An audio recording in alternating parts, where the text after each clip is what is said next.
Alright, Shalom Akim, Shalom. Commençons comme toujours en donnant tout honneur et toute gloire à notre pouvoir, Yahweh, Bahasham, Yahweh Shai, Bahasham, Kodash. Double honneur et respect aux apôtres de Great Millstone, ce que Yahweh, Bahasham, Yahweh Shai a établi pour guider les élus de la nation d'Israël. Et bien sûr, Shalom aux élus. C'est le frère Zukar du camp de Great Millstone Montréal, revenant avec une leçon qui va toucher sur le livre d'Apocalypse, le 20e chapitre, qui sont en fait des visions prophétiques qu'a reçues l'apôtre Jean, aussi appelé Jean le révélateur. So, on va commencer directement dans le premier verset, ça dit ici, « Et je vis un ange descendre du ciel, ayant la clé de la fosse sans fond et une grande chaîne dans sa main. » Ce ange fait référence à Yahushua. C'est lui qui a cette clé. Comme ça se dit ici dans le livre d'Apocalypse 3 et verset 7. « Et à l'ange de l'église à Philadelphie, écrit, ces choses dit celui qui est saint, qui est véritable, celui qui a la clé de David, celui qui ouvre et aucun homme ne ferme, et qui ferme et aucun homme n'ouvre. » Yahushua a ce pouvoir d'ouvrir et que personne ne peut fermer, de fermer et que personne ne puisse ouvrir. Il a reçu la clé de David. Ça dit ici dans le livre de Matthieu que tout pouvoir lui fut donné. Matthieu 28 et verset 18. Et Yahushua vint et leur parla disant, tout pouvoir m'est donné dans le ciel et sur la terre.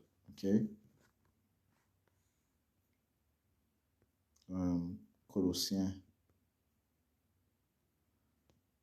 le livre de Colossiens, chapitre 1 et au verset 15, qui est l'image du Dieu invisible, parlant de Yahushua, le premier-né de chaque créature, car par lui toutes choses furent créées, celles qui sont dans le ciel et celles qui sont sur la terre, visibles et invisibles, qu'ils soient trône ou domination ou principauté ou pouvoir, toutes choses ont été créées par lui et pour lui.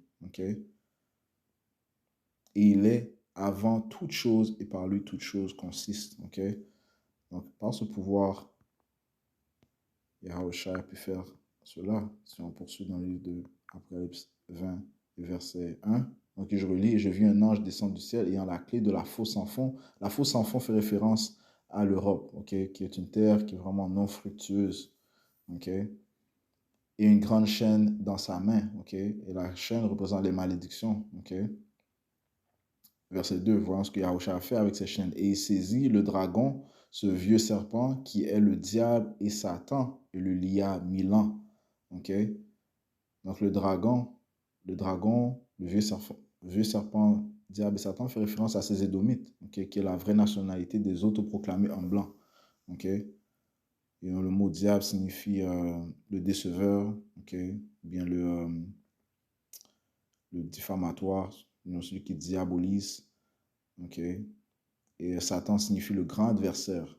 Le grand adversaire au Tout-Puissant Yahweh Shai. Et bien, Esau Edom, qui est en fait le contrepartie physique du Satan spirituel, et bien, fut lié pendant une période de 1000 ans. Et quand était cette période de 1000 ans, ça part du temps que l'on appelle dans l'histoire le temps du Moyen-Âge, ou bien le Dark Ages. Parce que ces Édomites qui, eux, régnaient en tant que Romains dans le royaume, dans l'Empire romain de l'Ouest, eh bien, ils ont été remplacés par des Israélites. Les Israélites sont venus au pouvoir, même dans le royaume Empire de l'Ouest, qui est par la suite devenu l'Empire romain. L'Empire romain de l'Ouest, et par la suite l'Empire, le Byzantine Empire, ou bien le Holy Roman Empire. Lisons ici, ça dit ici, la chute de l'Empire romain fut un moment charnière dans l'histoire du monde, mais on oublie parfois qu'une partie de l'Empire romain a perduré. Même si l'Empire romain d'Occident, donc de l'Ouest, centré autour de Rome, s'est effondré. L'Empire romain d'Orient, de l'Est, a survécu sous le nom d'Empire byzantine. L'Empire romain de l'Ouest était régné par des Édomites. Puis par la suite, il y a eu des hommes tels que Nerva, qui était à la tête des 5 bons empereurs.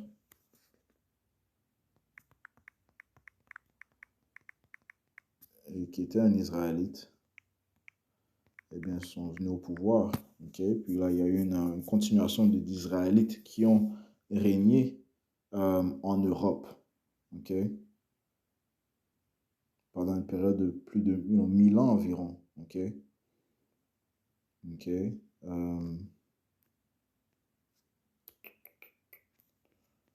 Si on va voir,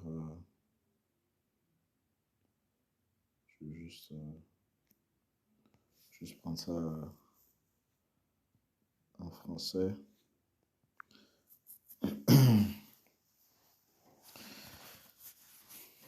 Ça dit ici les 5 bons empereurs, l'ancienne succession impériale romaine de Nerva, okay, qui est un Israélite, règne de 96 à 98. Trajan, 98 à 117. Hadrian, 117 à 138. Antonin le Pieux, ou bien Antonius Pius, de 138 à 161. Et Marc Aurèle, ou bien Marcus Aurelius, de 161 à 180. Okay. Ils sont aussi appelés les bons empereurs, étaient des Israélites qui ont vraiment pris la relève du règne, okay, de l'Empire romain. Okay. Et il y a eu d'autres hommes tels que Septimus Severus, okay, un autre Israélite. Okay. Et par la suite, est venu l'Empire byzantin, okay, où un des grands personnages, c'était Constantin. Okay, Constantin le Grand. Okay.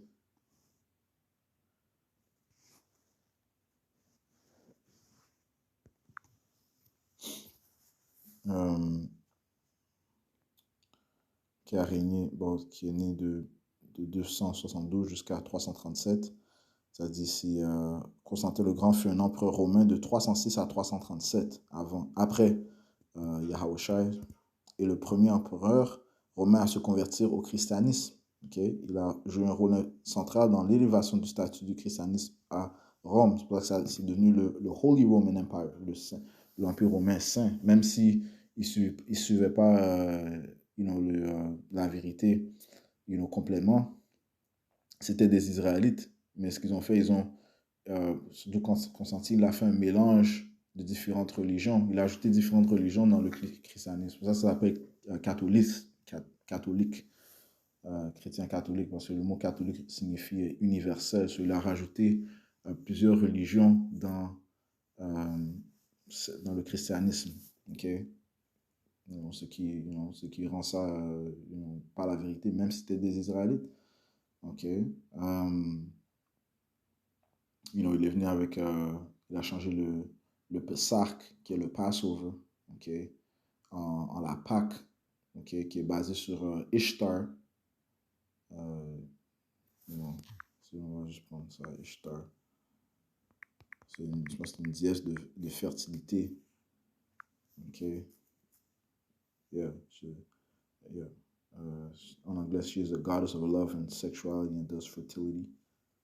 Okay, c'est pour ça qu'il y a l'affaire de Pâques avec toutes sortes d'œufs. You know.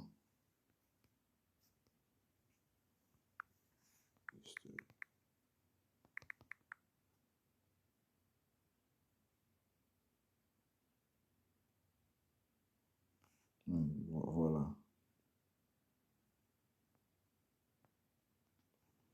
Et on va lire ça en anglais. Ok, rapidement. Ça dit que Easter, d'où provient Ishtar, was originally the celebration of Ishtar, okay, the Assyrian and Babylonian goddess of fertility and sex. Her symbols, like the egg and the bunny, were and still are fertility and sex symbols. Or did you actually think eggs and bunnies had anything to do with the resurrection? After Constantine decided to Christianize the empire, Easter was changed to represent Jesus, okay? But as its roots, Easter, which is how you pronounce Ishtar, is about celebrating fertility and sex, right? So, il y a toutes sortes d'abominations, man, okay? You know, que se produisait, dans dans ce royaume, okay? Ça, c'est une des choses qu'il a rajouté dans le christianisme, Constantine a aussi utilisé l'affaire de qu'il y avait trois entités différentes. En fait, que les trois entités étaient un. Euh, désolé, juste parler il a parlé du concept de la Trinité. Ok, le Père, le Fils et le Saint-Esprit. Ok. Euh,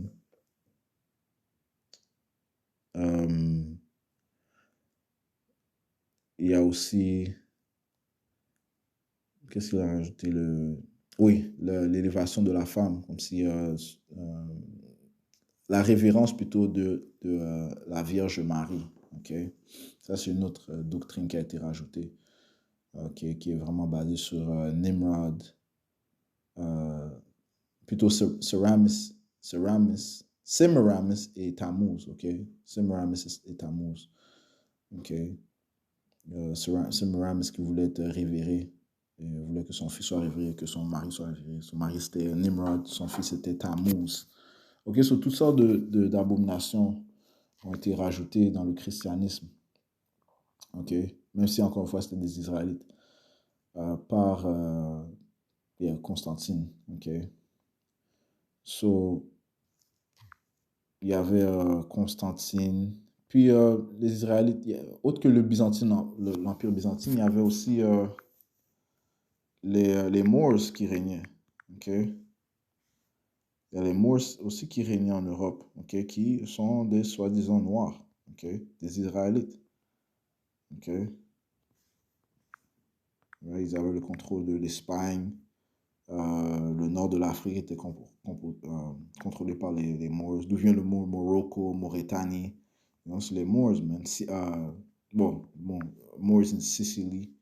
Ok, beaucoup de ces Italiens, surtout au sud de l'Italie, man, ils sont des Israélites, man. Ok, leur sang retourne aux Moors qui, eux, étaient des Israélites, mais qui, bien sûr, suivaient d'autres religions, des religions étranges, man, telles que le mohammédisme, le, euh, l'islamisme. Okay? Well, the Moors of Sicily were mainly Amazigh people. Les Amazigh, c'est qui? C'est ceux qui sont, on les appelle les Berbères, ok, au Maroc, en Algérie, nord de l'Afrique. C'est des Israélites, ok, pour la plupart. Mainly Amazigh people of North Africa who arrived with the Arabs who conquered the island. The Moors eventually mixed with the local Greek population who had been living in Sicily. You know? So, les Israélites ont régné en Europe pendant une période de 1000 ans. Okay? Et on voit aussi dans les icônes, okay? Les icônes, par exemple, les Russian icons que nos apôtres ont constamment poussé, qui maintenant est en train d'être you rendu populaire à cause que, à ce qui paraît, Vladimir Poutine a mentionné, il a montré beaucoup de photos que des soi-disant noirs qui régnaient bon, qui régnait en Europe, ok, en Europe, en Russie, you know. Et les visages de ces images, c'est des soi-disant noirs, comme on voit ici, man. Ok, c'est des soi-disant noirs, ok, qui prouvent que les Israéliens régnaient maintenant en Europe, ok. Russian icons, there you go, man. Ok, ça, des soi-disant noirs, man. Bon, ok, c'est clair que c'est des soi-disant noirs, ok, qui régnaient en Europe, ok, mais euh, c'est et ces Édomites étaient en esclavage. Ok? Se retourne à Apocalypse 20 et verset 2. Et il saisit le dragon, ce vieux serpent qui est le diable et Satan, et le lia pour 1000 ans. Sur ces Édomites furent liés pendant une période de 1000 ans, durant le temps du Moyen-Âge. Donc, lorsque les Israélites, les soi-disant noirs, principalement les soi-disant noirs, régnaient. Euh, et le livre de Job te dit comment ils étaient rejetés. Job 30 et verset. Je vais commencer au verset 4. Commençons au verset 1. Mais maintenant, ceux qui sont plus jeunes que moi, parlons de ces Édomites, qui sont plus insignifiants, ok? C'est pour ça qu'ils sont aussi appelés le plus innommable des hommes, ok? Ils sont dont on ne devrait pas mentionner, ok, vu leur répugnance, ok. Ok, il est Satan, il est adversaire de tout ce qui est à droite. Ok, mais maintenant, ceux qui sont plus jeunes que moi se moquent de moi, les pères desquels j'aurais dédaigné mettre avec les chiens de mon troupeau. Sont même, le prophète dit que euh, il aurait dédaigné de même mettre de mettre, de les mettre proches de des chiens, ok, parce que ces Édomites, ils commettent la bestialité. Moi, la bestialité est légale dans certains États. Ok, dans certaines parties du monde, la bestialité est légale où ces Édomites règnent, man. La terre est livrée aux mains de l'impie. Ok, ça c'est un acte abominable, man. Ok, tu tues l'homme qui a commis la bestialité et tu tues la bête, selon la loi. Verset 2. Oui, de quoi m'aurais-je servi la vigueur de leurs mains en laquelle le grand âge avait péri? Ok, ouais, parce qu'ils ne servent à rien, ces Édomites. Ils ne servent qu'à porter le mal. Ok, comme ça dit,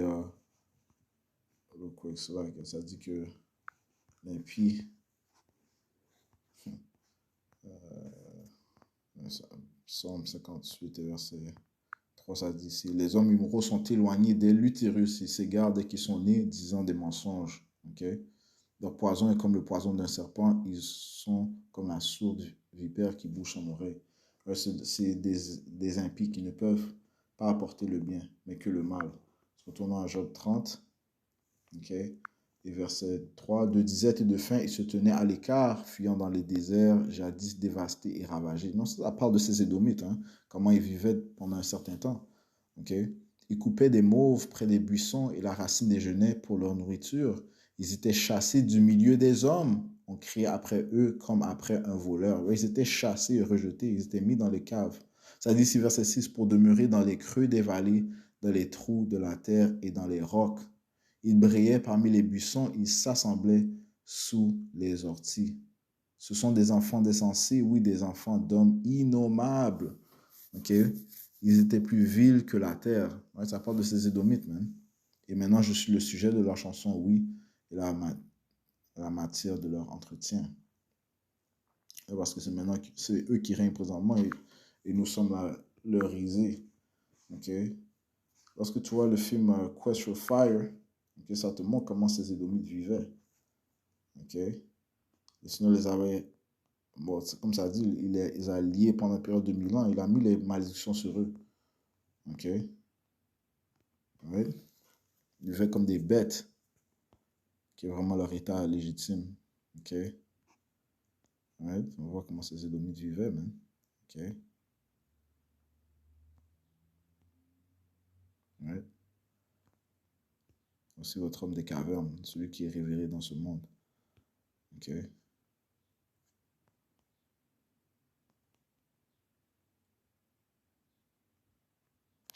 Non? On se retourne à Apocalypse 20. Ok? So, Yahweh Shai l'a lié pendant une période de 1000 ans. Okay, verset 3. Et il le jeta dans la fosse sans fond et l'enferma et plaça un sceau sur lui afin qu'il ne puisse plus tromper les nations. Encore une fois, son but c'est de tromper. Son rôle, le rôle de Israël, c'est de tromper, d'apporter l'iniquité, l'injustice, ok, le mensonge, ok, comme on a lu dans Psaume 58 et 3, ok. Ça dit ici, et il le jeta dans la fosse sans fond et l'enferma et plaça un sceau sur lui afin qu'il ne puisse plus tromper les nations jusqu'à ce que les 1000 ans soient accomplis. Ok? Jusqu'à ce que le temps de sa captivité soit accompli. Et après cela, il doit être délié une courte saison. Ok? Nous sommes dans ces courtes saisons et ces courtes saisons ont commencé quand? Durant le temps de la Renaissance. Ok? C'est durant le temps de la Renaissance qu'ils sont venus avec des phénomènes tels que l'iconoclasme. Ils sont revenus au pouvoir et ils ont fait des actes comme cela. Ok? L'iconoclasme, qui signifie quoi? Le mot icône signifie image, classe signifie destruction. Ils ont détruit les images, comme on voit ce que cet Édomite a fait, ce Édomite fait. Okay, il repeint une image, des icônes, des images des Israélites qui régnaient, okay, en Europe. Ok? Ouais, comme ça dit ici, Iconoclast, black people ruled, so-called black people ruled England, right? England, on les appelait les Anglo-Saxons, ok, les Angelic Sons of Isaac, ou les fils angéliques de Isaac. En Espagne, comme j'ai dit, les Moors régnaient, ok. Italie, les Moors, Russie aussi, les apôtres apportent souvent le fait que les Caesars en Russie, c'était des soi-disant noirs, ok. Puis là, il y a des hommes comme Michelangelo, Leonardo da Vinci, qui ont, ils ont, ils ont joué un rôle sur l'iconoclasme. Ok? Couvrir les images. Ok? Bon, c'est prophétique. Ok? Ça te dit ici dans le livre de Job. Ok? Job, chapitre 9 et verset 24. Ça dit ici, la terre est livrée aux mains du malfaisant. Ce même malfaisant, c'est le malin, le fils de la perdition, l'homme du péché, le dragon, le serpent, le diable, Satan. Ça parle de Esau, Edom, la vraie nationalité de l'autoproclamé en blanc. La terre est livrée à ses mains présentement où nous sommes. C'est lui qui règne. Il a régné depuis le temps de la Renaissance lorsqu'il est revenu au pouvoir. Il couvre la face de ses juges. Okay, qui sont les juges? Ça commence par le Tout-Puissant. Yahweh, le nom de son fils Yahweh Shai. Les Israélites, les anges, bien sûr. Okay? Et nous, les Israélites, okay? Il a couvert la face des juges. Sinon, où et qui est-il? Il a commis l'iconoclasme. Une image fameuse, c'est aussi ce qu'ils appellent the finger of God. Ça, ça a été fait par qui?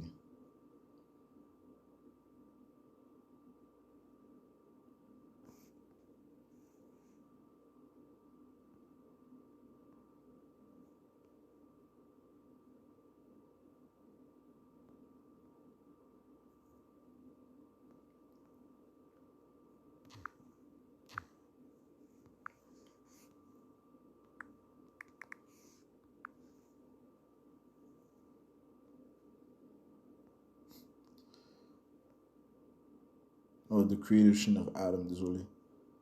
The creation of Adam. Also known as the creation of Adam, is of. Ok, j'ai dit le finger of God, je suis désolé. Mais c'est la création d'Adam. Ok.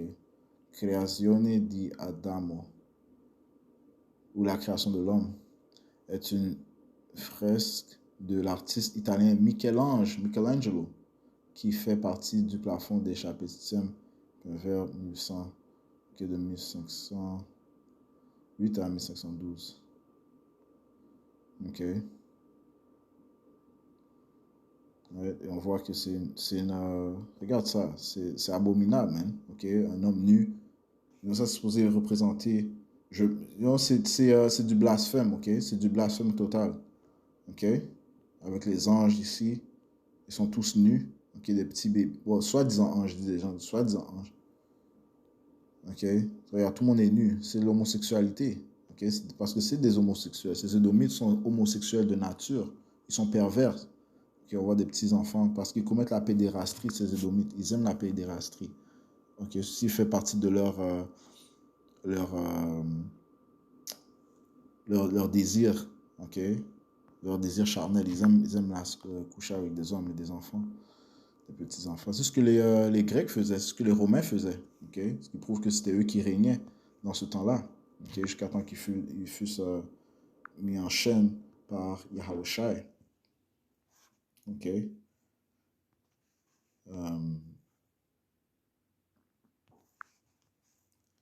Apocalypse 20 et verset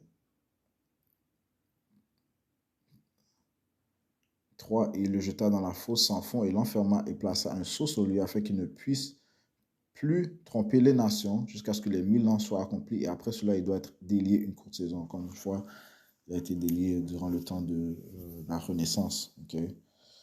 You know. Laisse-moi voir quand est-ce que la Renaissance a commencé. Ou ce qu'ils disent. Renaissance.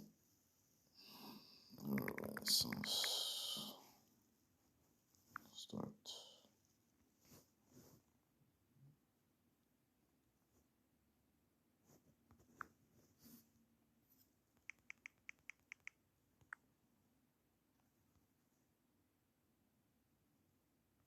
Yeah, so ça dit que ça a commencé durant le 14e centenaire, 14th century.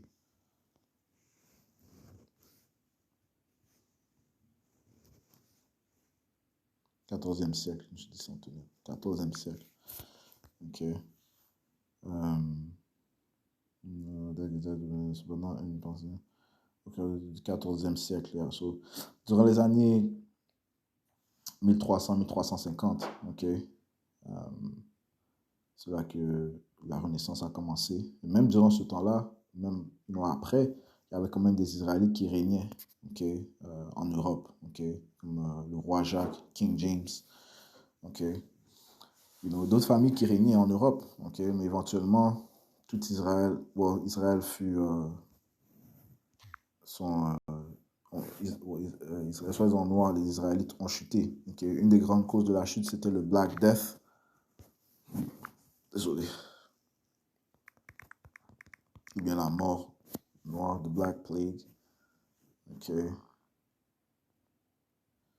Ça, c'est une grande cause de la chute des Israélites, okay, qui a causé la mort de beaucoup d'Israélites, okay, de soi-disant noirs en Europe. La peste noire était une pandémie de peste bubonique qui s'est produite en Europe de 1346 à 1353. Ouais. Une des pandémies les plus mortelles de l'histoire de l'humanité, jusqu'à 50 millions de personnes ont péri, soit peut-être 50% de la population européenne du 14e siècle, tu vois. Et ce qui a permis à ces Édomites de revenir au pouvoir. Il y a aussi d'autres phénomènes tels que la grande famine, ok, you know,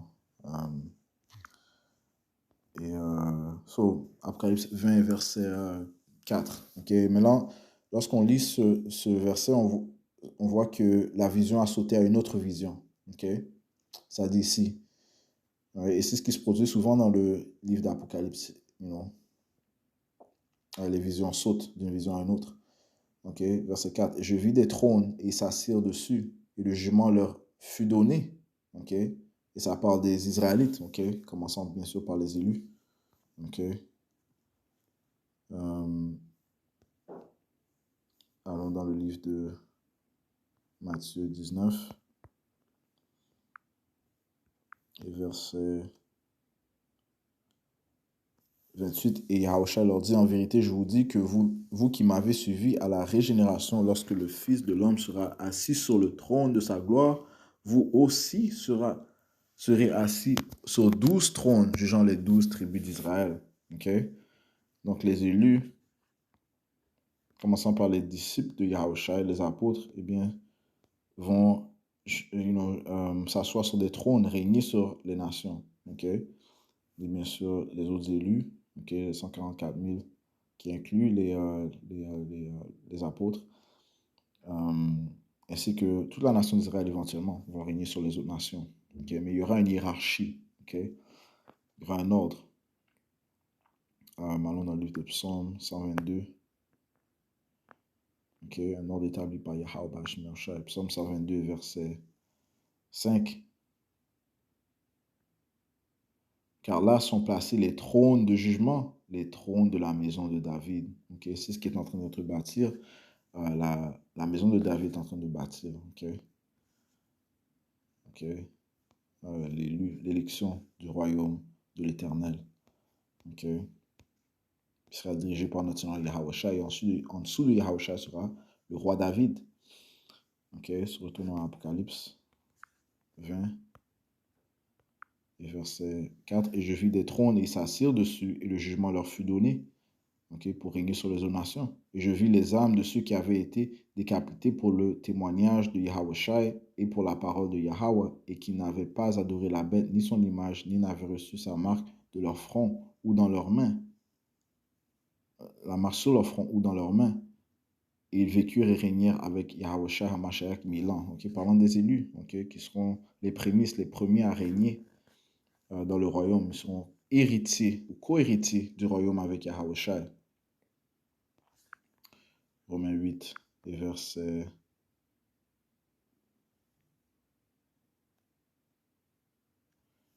15. Car nous n'avons pas reçu l'esprit de servitude pour nouveau craindre, mais nous avons reçu l'esprit d'adoption par lequel nous crions Abba, Père. Ouais. Comment est-ce qu'on a été adopté? Eh bien, à cause du sacrifice de notre Seigneur Yahushua, qui a fait que nos péchés soient pardonnés, commençant par les péchés des élus. Donc, verset 16. L'Esprit lui-même rend témoignage avec notre esprit que nous sommes les enfants de Yahweh. Et ce qui prouve, c'est que l'on peut comprendre ce témoignage. Ça dit que ceux qui ont reçu Yahushua leur a donné pouvoir d'être fils de Yahweh.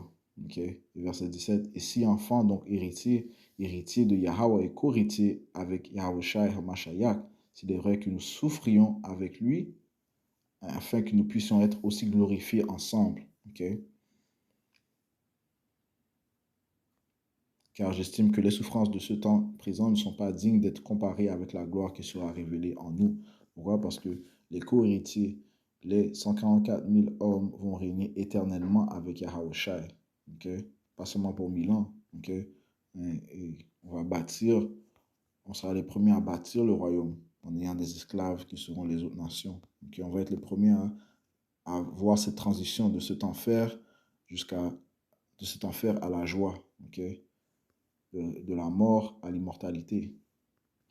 Daniel, et tout ça grâce à Yahweh Bashmeoshai, Daniel 7 et verset 27. Et le royaume et la domination et la grandeur du royaume qui sont sous le ciel entier seront donnés au peuple des saints du Très-Haut.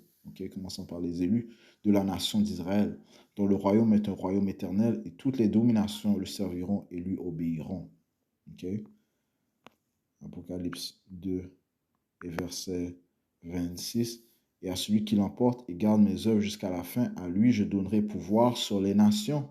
Et il les dirigera avec un bâton de fer, comme les vases d'un potier, ils seront brisés en éclats, comme j'ai reçu de mon Père. Donc les élus seront joués avec Yahushua pour avoir la domination sur toutes les nations. Verset 28, et je lui donnerai l'étoile du matin. You know?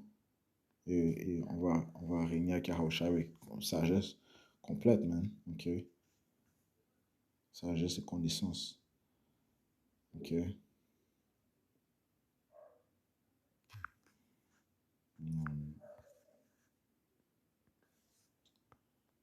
20e chapitre.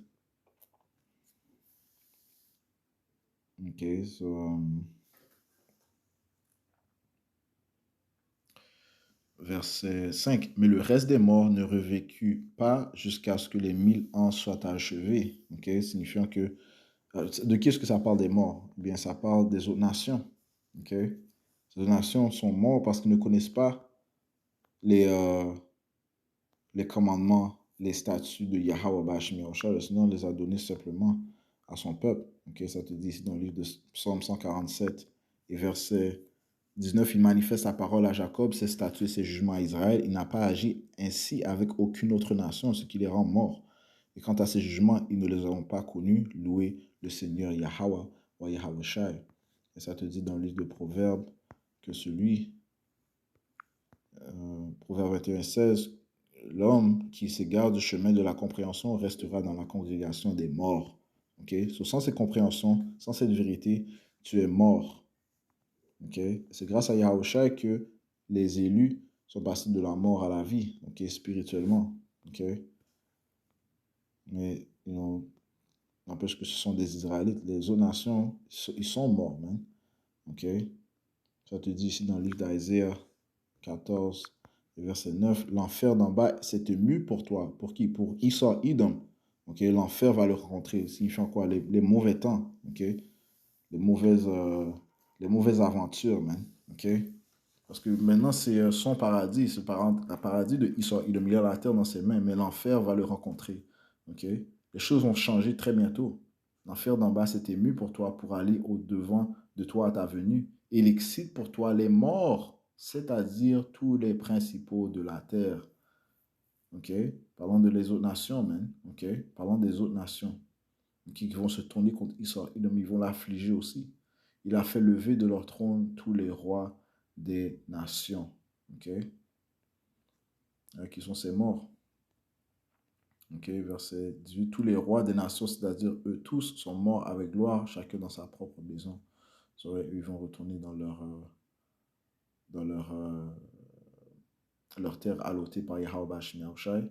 Verset 19. Mais toi, tu es chassé de ta tombe comme une branche infâme, parlant de ces Édomites, et comme le vêtement de ceux qui ont été tués, percés par l'épée, qu'on jette aux pierres d'une fosse, tu es comme un cadavre piétiné. Donc, après cette période de 1000 ans, les autres nations vont retourner dans leur terre qui leur a été donnée par Yahweh Bashim Yahushai. Okay, ils vont être, dans un sens, relâchés. Ils seront quand même tributaires aux Israélites, mais ils ne vont pas être sous euh, la même rigueur d'esclavage qu'ils vont subir pendant les premiers 1000 ans. Ok, ok. On peut dire que ça sera dans un sens adouci. Ok, mais lorsqu'ils vont retourner dans leur terre, ils vont quand même suivre, ils vont devoir suivre les lois, ça, ce commandement de Yahweh Shemiachan. On va quand même régner sur eux. Mais eux, ils auront quand même on peut dire leur certain, euh, une certaine, je ne vais pas dire souveraineté, ils auront un certain contrôle leur terre, ok? Ils auront un ordre dans leur terre, ok? Mais ils seront quand même tributaires à la nation d'Israël. On va quand même régner sur eux, ok? Mais la seule nation qui ne retournera pas dans la terre après la période de 1000 ans, c'est la nation des Édomites, ok, qui sont les autoproclamés en blanc. Après la période de 1000 ans, ça dit ici dans le livre Abdias qui va leur arriver. Abdias 1, verset 5. Désolé, verset 10, ça dit ici, à cause de ta violence faite à ton frère Jacob, la honte te couvrira et tu seras retranché pour toujours. Verset 18, et la maison de Jacob sera un feu, et la maison de Joseph une flamme, et la maison d'Issa du chaume, et ils l'embraseront et la dévoreront, et il n'y aura aucun reste de la maison d'Issa, car Yahweh a parlé. Okay? Yahweh Ba'ashem Yahweh Shai. Okay? Donc ils seront dévorés, même. Okay? Ils seront rassemblés tous, et ils vont brûler par le feu. Ok? Ok? Ils seront du chaume. Ils seront du chaume, ils vont être brûlés. Ok? Apocalypse 20, verset 5. Mais le reste des morts ne revécut pas jusqu'à ce que les 1000 ans soient achevés. Donc ils vont retourner dans leur terre. Ils auront un certain ordre dans leur terre. Mais ça se produira après les 1000 ans. Ok? Où, où le où les Israélites vont régner. Ok. Ça dit ici, c'est là la première résurrection, ok, qui est la première, le premier règne, ok, du royaume de l'Éternel, ok, ok, le premier règne, ok, la première souveraineté du royaume de l'Éternel, ok. Verset 6, béni et saint est celui qui a part à la première résurrection, les élus. Sur ceux-là, la seconde mort n'a aucun pouvoir. C'est quoi la seconde mort?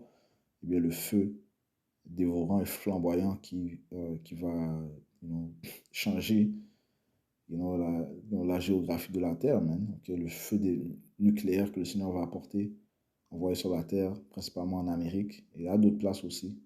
Okay? Bien sûr, le feu aussi des chariots. Okay?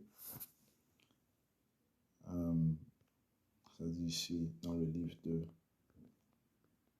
Isaïe 65 et verset...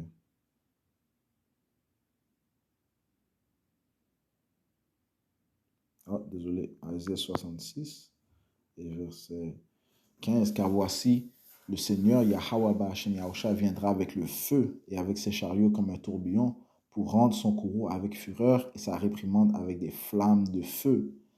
Car par le feu et par son épée, Yahweh Ba'ashem Yahusha plaidera avec toute chair et les tués de Yahweh Ba'ashem Yahusha seront en grand nombre. Ok? Ok? Ok, ceci est la deuxième mort, man. Ok? La première mort, c'est lorsque Yahweh Shemiosha a dévasté la terre par l'eau dans le temps antédiluvien, dans le temps de Noah, okay, où seulement 8 âmes furent sauvées. Okay? Et bien, la deuxième mort, c'est par le feu que le Seigneur va emporter. Okay? Verset 6, je relis, béni et saint est celui qui a part à la première résurrection, ok? Le premier règne des, des Israélites avec Yahawashi, you know, le premier règne du royaume de l'Éternel, okay, qui sera un règne éternel. Okay, mais c'est la meilleure chose d'être les premiers, you know, être les premiers à prendre part à ce, you know, à ce, au royaume, voir cette transition, voir la gloire que Yahweh Shemiyosha va donner. Okay, établir une terre rafraîchie, you know, un royaume rafraîchi. Okay. Sur ceux-là, la seconde mort n'a aucun pouvoir, mais ils seront, parce qu'ils sont protégés par Yahweh Shemiyosha, mais ils seront prêts de Yahweh et de Hamashiach et régneront avec lui 1000 ans. Okay, ça te dit que vous serez des ministres. Okay, vous allez être connus comme des ministres. C'est dans le livre d'Isaiah 60. Ministers.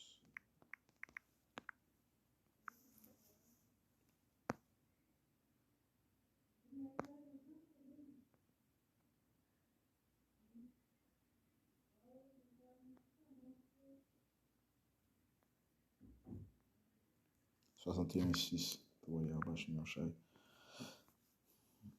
Isaiah chapitre 61 et verset 6, ça dit ici, mais vous serez appelés les prêtres du Seigneur Yahweh, parce que les lois, les statuts et commandements seront insérés et programmés dans la nation d'Israël, commençant par les élus, ok?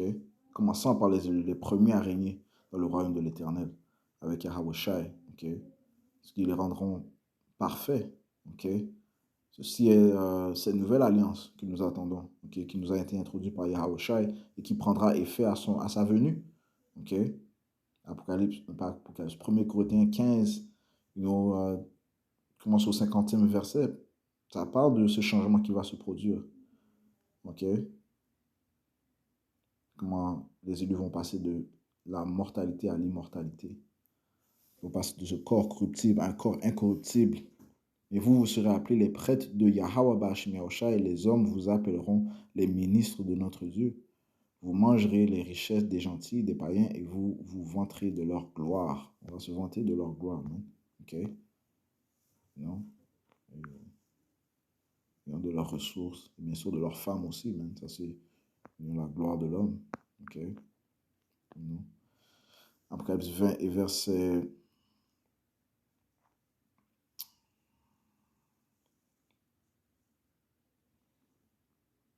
Verset 6, je lis, et béni et saint est celui qui a part à la première résurrection. Sur ceux-là, la seconde mort n'a aucun pouvoir, mais ils seront prêtres de Yahweh et de Hamashiach et réuniront avec lui 1000 ans. Verset 7, et lorsque les 1000 ans seront terminés, ok, là encore une fois, ça saute à une autre vision. Ok, c'est la même, c'est une continuation de la vision des 3 premiers versets. Ok, et alors lorsque les 1000 ans seront terminés, parlant du 1000 ans où les Édomites, Satan fut enchaîné, okay, lorsqu'il fut sous les malédictions, lorsqu'il était soumis aux Israélites, okay, lorsque les Israélites régnaient en Europe, et alors lorsque les 1000 ans seront terminés, Satan sera délié hors de sa prison. Et il sortira pour tromper les nations qui sont aux 4 coins de la terre, Gog et Magog, pour les rassembler pour la bataille, c'est la Troisième Guerre mondiale, okay, le nombre desquels est comme le sable de la mer. Ok, et nous sommes dans ces temps, ok? Cette troisième guerre mondiale est imminente et elle va se produire. Qu'importe ce que disent les gens, donc la troisième guerre mondiale est inévitable parce qu'elle est prophétique. Ézéchiel, le 38e chapitre, donc il parle de Gog, il parle de Magog, parlons de Cyrus, ok? Ok, qui sont en train d'être, que Yahweh Shemiyosha prépare pour cette troisième guerre mondiale. Ok. Ils vont faire la guerre dans le Levant avec les Américains. Et aussi, ils vont envoyer leurs missiles nucléaires. Okay. Ça va être un des principaux à envoyer leurs missiles nucléaires, okay, en Amérique. Ok, Apocalypse 11, verset 14. Le second malheur est passé, donc cette deuxième guerre mondiale est passée, et voici le troisième malheur vient rapidement. Ok, ça parle de la troisième guerre mondiale. Ok, qui sera vraiment édomite contre édomite. Il y aura d'autres nations aussi qui vont faire la guerre. Ok, les Moabites, les soi-disant Chinois, les Iraniens, ok, les soi-disant Perses. Oh, désolé, les Perses, ok, les soi-disant Iraniens, ok, you know, je pourrais en nommer quelques-uns, you know, les soi-disant Arabes, les Ishmaelites, ok, you know, sera une grande guerre, mais cette guerre, se, principalement, se fera par le lancer des missiles nucléaires. Isaiah 9, verset 5, ça dit ici, car chaque bataille du guerrier se fait dans un bruit confus et les vêtements sont roulés dans le sang. Right? Ça, c'est dans les autres guerres, ok, c'était vraiment un combat un contre un, ou bien tu tirais devant, you know, avec tes fusils. Dans ces temps, c'était quoi? Ils utilisaient des épées avec euh, leur shield, ok, pour protéger. Ils avaient un shield à la main, à une main, et l'épée à l'autre main. Ok, puis c'était combat face à face. Il y avait beaucoup de bruit, de confusion. Ok, et les événements sont roulés dans le sang, mais ceci sera un embrasement et alimentera le feu. Donc, cette guerre, euh, ce troisième malheur sera principalement par le feu. Ok, et ce sera pour apporter une grande destruction. Ok, le Seigneur a dit qu'il a créé the waste to destroy. Isaiah 54, verset 16. Voici, j'ai créé le forgeron, donc le scientiste moderne qui souffle le charbon dans le feu pour créer cette missile nucléaire et qui forme un instrument dans son ouvrage. J'ai créé le destructeur pour anéantir. Ok? Donc le Seigneur a créé ces missiles nucléaires et ils vont être utilisés, ok, durant cette troisième guerre mondiale pour apporter cette grande destruction et la chute de l'Amérique. So, et donc, je pense qu'on va conclure avec ça. Ok? You know, si Abash, le Père, on va finir le reste. Ok, mais you know, c'est juste pour vraiment montrer de quoi il s'agit dans les 1000 ans. Ok, les 1000 ans, c'est principalement le temps du Moyen-Âge où ces Édomites ont été soumis, ont été mis en captivité et où les Israélites régnaient. Ok, on voit que la prophétie, les visions sautent. Ok, d'une prophétie à l'autre, ça arrive souvent dans le livre d'Apocalypse. J'espère que ça a été édifiant. Ok, on va conclure en donnant tout honneur, toute gloire à notre pouvoir. Yahweh, Bahasham, Yahweh Shai, Bahasham, Rocha Kodash. Double honneur et respect aux apôtres de Great Millstone. Shalom aux élus.